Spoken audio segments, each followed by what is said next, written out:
This is an open letter to Mrs. Greene. Uh, hello, ma'am. How are you? Hope everything is good. This is in regards to Elhan Omar, one of your colleagues in the House of Representatives in Uncle Sam's system. Uh, she's one of your colleagues, and I think here's what I think.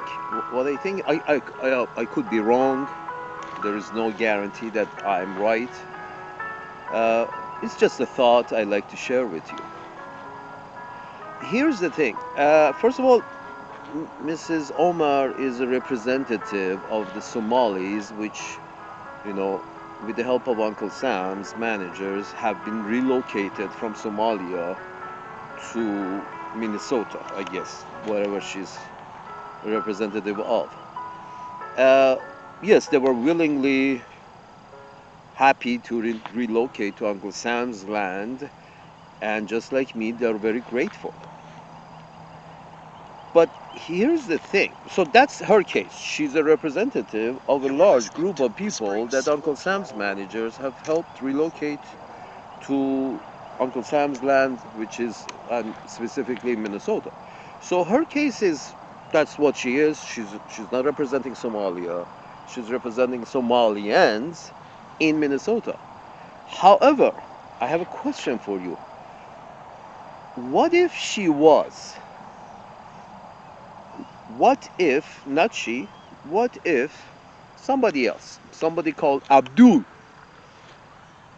was actually a representative in the House of Representatives in Uncle Sam's land, representing people of Somalia? He could have a vote. He doesn't need to have a vote, but at least representing something like Puerto Rico. You see, salute. You see, Mrs. Greene, Puerto Rico uh, is not independent, is very restricted. They can only import goods and services from uh, Jacksonville, from Uncle Sam's land, and solely from Jacksonville, Florida. They can't have, independent relationships, financial or otherwise, with any other country. But they don't actually are not considered as a 51st state. And there are people who are born there are not allowed to vote over there. They can only vote if they move to the mainland. Why is that? But they're still, as compared to a country like Japan, who also cannot, take a sip of water without informing Uncle Sam's managers first. That's the situation with Japan. That's the situation with Filipino currently. These are supposedly independent states. Situation with Somalia. Situation with Spain, Norway, Madagascar. uh, here's the thing. The thing these territories have in common is that they all have Uncle Sam's military bases on their land. What does that mean? And many of them have, asked, the military to leave, Uncle Sam's military to leave for many years. People in Okinawa, Japan have been asking Uncle Sam's managers to leave for 75 years, but who's listening? And people of Iraq many times asked to be, to have their country back, their sovereignty back, and they've said, we said no. Uncle Sam's managers have said no, fuck you. So the point is this: if you have a military base on a land, that means you're claiming the land.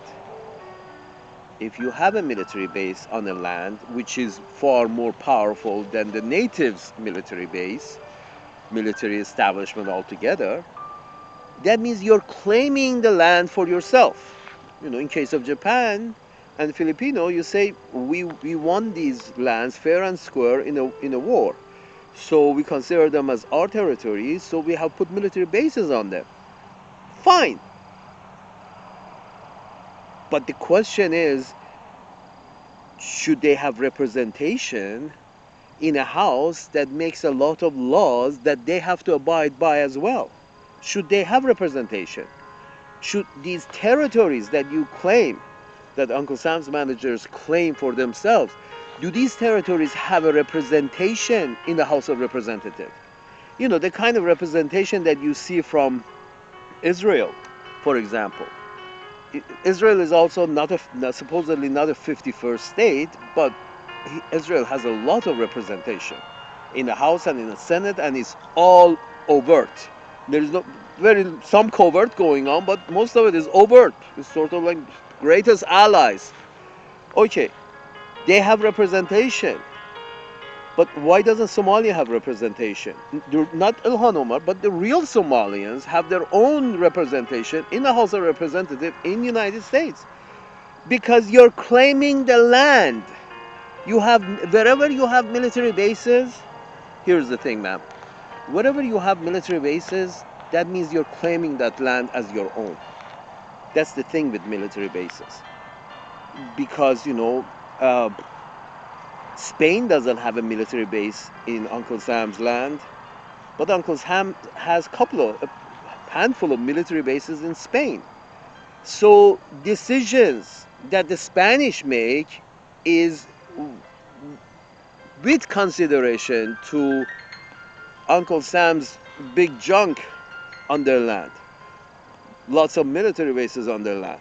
So the decisions that they make has to be with consideration to Uncle Sam's, uh, you know, bases on their land, But then, but they don't have any representation in Uncle Sam's legislative body, which is, you're part of. So you have but no way do nobody ever says that we have an empire and these are all our colonies. I mean, for heaven's sakes, even colonies had some kind of representation at the king's court. Not the natives, but the settlers had representation at the king's court. So, and you can basically say the ambassadors of these countries are a sort of representation at the court of the empire, at the court of the president of Uncle Sam's land. But that's not enough. The people don't have a voice. You see, you have the Egyptian ambassador in Washington, D.C., but that's obviously a representation of a very small group of people at the top over there who are ruling Egypt by force, the top echelon of the military. But do you hear the voice of the Egyptians on the ground? Do you have any kind of official representation from the people of Egypt on the ground? The way democracy works?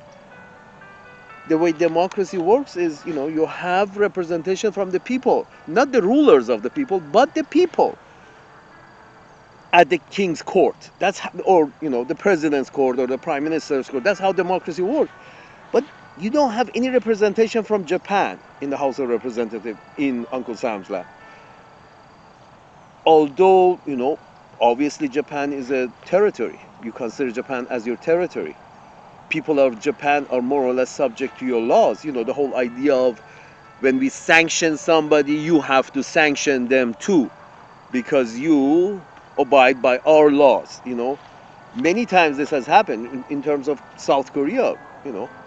They purchased some oil from some Middle Eastern country, then Uncle Sam said, okay, now that the Middle Eastern country is under sanction from tomorrow, so South Korea basically hold on to the money. They couldn't actually pay for what they purchased. That was the whole thing. So these territories have to abide by your rules. But you don't call them colonies. If they don't have representation at your house, they are colonies. You see what I'm saying? They are subhuman colonies. that you own, that you control because you won fair and square. You see what I'm saying? So this whole idea of, just like Israel doesn't allow any representation from the Palestinians of, the majority of them. Israel has pushed majority of Palestinians into two small areas. They have pushed them out of their homes into two small areas on the land, and then those areas don't have any representation in the parliament of Israel. But they keep screaming that this is democracy. This is how we have a democracy in Israel. Well, you don't have representation from 2 million people. The whole country is like 5 million, 6 million, and a third of country is not heard because Gaza didn't have any representatives in the House of Representatives of Israel. Neither did the West Bank. Sort of like, no, you have your own thing. You're not allowed in our House of Representatives. That's not a democracy. If a third of your people don't have a voice, officially don't have a voice, then you don't really have a democracy. That's the case with Israel. But in case of United States, it's even bigger. Uncle Sam's business is even bigger. It's like 800 military bases around the planet, all the way from, Marshall Islands to Madagascar to, Malvinas. Uncle Sam has military bases. Chile and Argentina, Australia, Angola, Madagascar, all these places are full of American military bases. Do these people have representation? They're obviously your territory. They are your territory because they have to abide by the Uncle Sam's laws. But do they have any voice in making those laws? No, they don't. Why not? You see where I'm going with this? This is the answer to your question of, we have to kick Ilhan Omar out of here because he's not representing Americans, he's representing Somalians. She said so herself.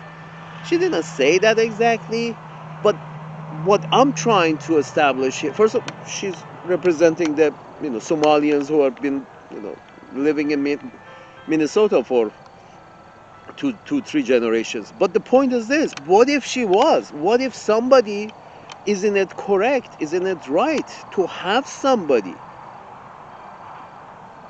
people from other countries who represent those territories that you obviously control, like South Korea, like Japan, like Filipino, like Thailand, like these places that you obviously control. Pakistan is totally under control of Uncle Sam's managers. Absolutely. They just changed the prime minister and they kicked him out. Somebody from the army sat in his place and said, fuck you, get out. Why? Because Uncle Sam demanded that. Did the people of Pakistan, do they have any representative in Washington, D.C.? No. There's an ambassador who represents the army, the Pakistani army, to Uncle Sam's managers. But the people of Pakistan don't have any representative. Not even as low a representative as Puerto Rico, who cannot vote but can only observe. They don't even have an observer. Pakistan is like 250 million people, and they don't even have an observing status although they have to abide by Uncle Sam's laws. But the people, they don't even have an observing status representative in the House or the Senate of Uncle Sam's land, although they are under the rule of Uncle Sam. Why is that? Is that a democracy? Iraq has been, asking Uncle Sam's managers to leave the land so they can have some sort of an independent. This is a country, Iraq, that area has been independent for the past, as far as we know, for the past 20,000 years. Because as far as we know, one of the oldest, human settlements have been in that area. That's human settlement, as we recognize it, civilization, has started there, in Iraq. They can't have independence. They want independence. You say, no, our military bases are here to stay. This is our territory. We've won it fair and square. Fine, you won the territory. But if this territory is not a colony, isn't it right that you should have some kind of a representation from Iraq in the House of Representatives? So you can hear what the people of one of those areas that you control, not a colony, but you control, you don't want to hear what those people have to say? Then that's sort of like trying to keep yourself ignorant. It's sort of like we don't want to know what they have to say. Okay? So they don't matter. You rule them, but you don't want to hear them. Isn't that, exact opposite of democracy? So you practice democracy at home. You say, okay, our people need representation in the House and in the Senate and in the presidency. But people of Iraq, they don't need representation. Are they independent? No. We tell them what to do. We actually control their central bank. We as in Uncle Sam's business managers, collect Iraqi revenue from oil and then dispense it as they see fit back to the Iraqis. I mean, how subdued a group of people have to feel that they're not even in control of their own bank account as a country. This is the oldest civilization on earth. You have colonized them. You don't even allow them to control their own bank account. And you don't want to hear of them in your legislature next to you, Mrs. Greene, because you're probably going to hold your nose and say, I don't want to sit next to this Iraqi. It smells bad. You might be right, you might be wrong. But the point is this, you don't want the representatives of Iraq in your House of Representatives. Okay, then what is Iraq? They have to abide by your rules. They can't have their own bank account. And whenever they get out of the line, you bomb a few more of them. What are they supposed to do? How are they supposed to feel? They're a territory, and its people don't have a say in how the territory is being run. So you're saying, they have in English, I believe, is my second language, but they have a saying, what's good for the goose is good for the gander. What you're saying is democracy is good for us, but they don't need it. The smelly monkeys.